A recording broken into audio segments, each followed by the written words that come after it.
Alam ko po kasi may laban talagang PDP laban kasi yung Pinks ang galing magmanipula.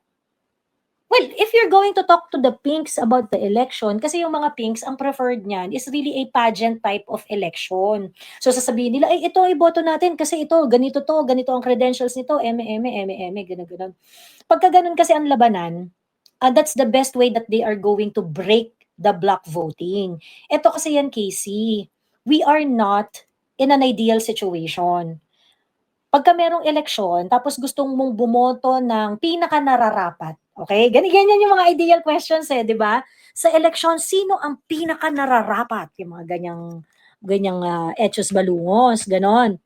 Unfortunately, wala naman tayong gano'ng wala tayong masyadong choices, eh. We are in a very problematic system. Yung election natin, yung government system natin is actually very, very problematic. So, ang makakapag-file lang naman talaga ay yung may kakayanan. Makakapag-launch ng campaign, yung mga ganyan. So, we are actually left with kung sino ba yung mga candidates. Ang gusto kasi nilang gawin is to idealize the election, like, as if meron tayong choice.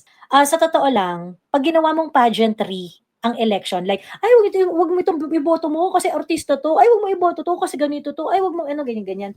You cannot cheat the system, eh, pagka ganyan. So what will happen if you're not going to vote, "Ay hindi ko boboto si Philip Salvador kasi artista 'yan." If you're not going to vote for Philip Salvador dahil artista 'yan, I'm pretty sure ang mananalong artista iba.